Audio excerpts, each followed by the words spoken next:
But since 1997, we are the only firm in the nation who specializes in Section 3. We support all types of the recipients, meaning all the states, the housing authorities, the counties, the cities, and resident organizations.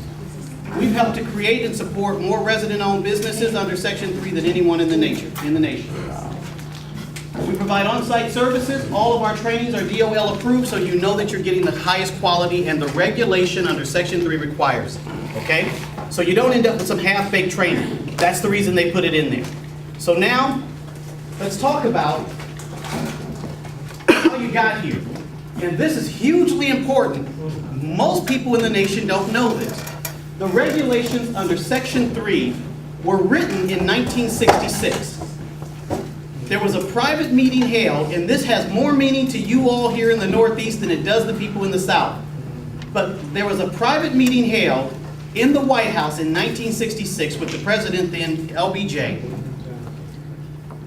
and a group of people representing 5 states in the United States. Does anyone want to venture a guess as to who those 5 states were in 1966? No. No. See, no. And I heard the same answers when I was in Boston 2 days ago. Southern states. Exactly.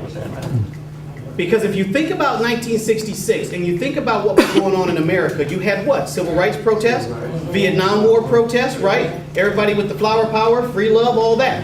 All right. So here's the deal. There was a lot of destruction happening. People all over the country, but in particularly the South, they were destroying their communities with riots. So the president at that time sat down with this group of people to pass a bill which is affectionately known as the Civil Rights Act of 1968. Included in that act was Section 3. You with me so far? Yeah. So what have I just told you? What I've told you is at this point, you can now determine that this was written to provide a group of people the greatest level of freedom and of opportunity to participate in the American dream. That's what it was all about. But unfortunately, the northern states were not represented. Nope. Why? Because at the time, the only 5 states that were holding up the passage of the Civil Rights Act were the southern states. Right. And it's important that you understand that for one reason. You all have something in the North that we don't have in the South. You have unions. And the unions were told as part of the regulation that they have to meet this regulation.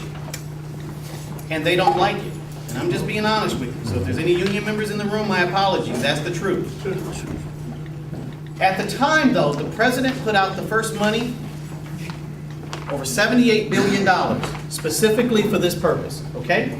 So I wanted you all to be aware of that so that you would be able to empower yourselves and move forward. So here's your recap.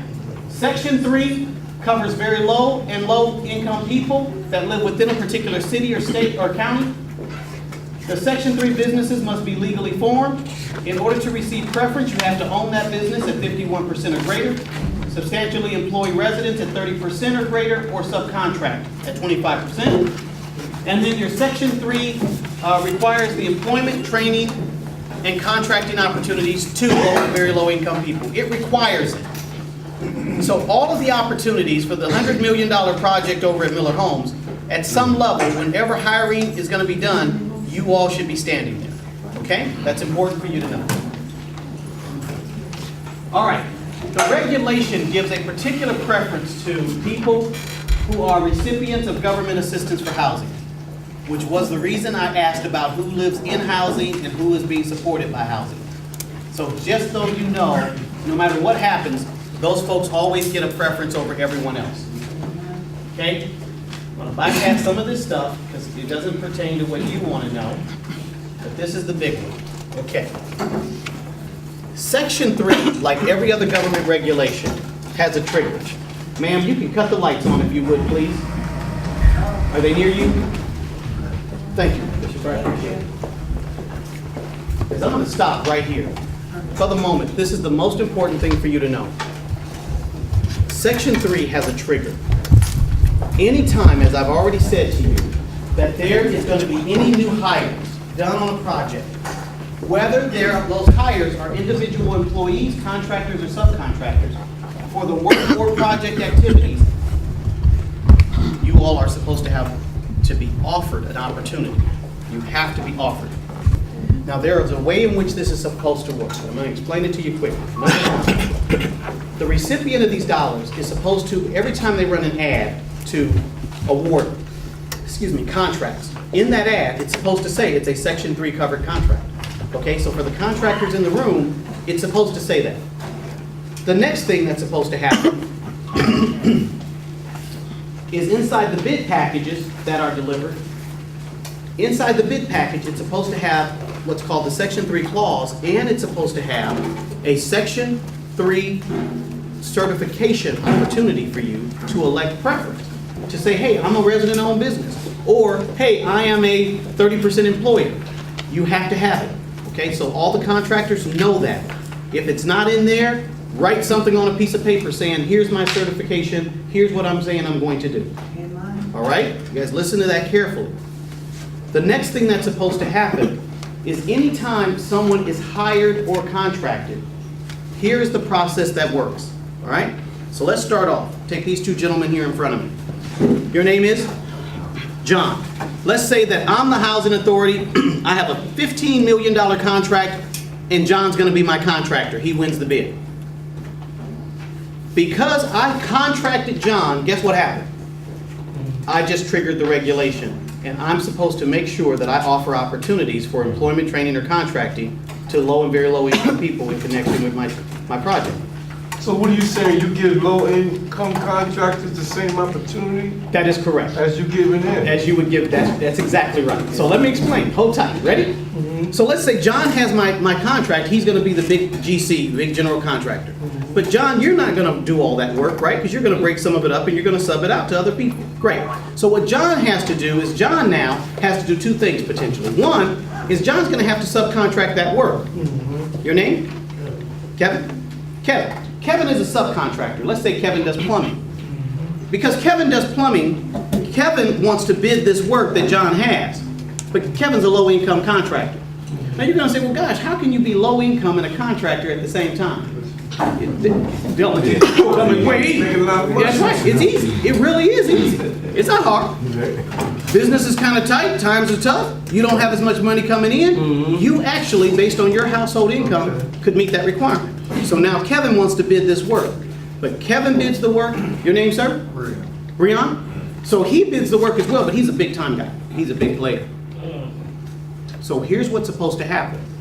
If so long as Kevin meets all of the qualifications to do that job over him and their bids remain equal, Kevin is supposed to get the contract over anyone else. Do you understand that? But he might have better equipment though. Doesn't make a difference. See, that's exactly why I'm here. I want to make sure you get rid of all of that misinformation. It doesn't come down to anything other than what the bid requests. If the bid says that you have to have this, this, and this, and Kevin has it all, Kevin is supposed to get that job over anyone else. Okay. All right, everybody with me? Contractors? Okay. All right. So now hold on. Let's take a step back. John has this big-time contract. John needs to actually hire people because somebody has to do the work. So here's what happens. John, when he goes out to hire, what he's supposed to do is when he runs any ad posting, he has to post a sign right there on the project. There has to be a sign on the job that says for Section 3 opportunities, contact somebody, right? All right.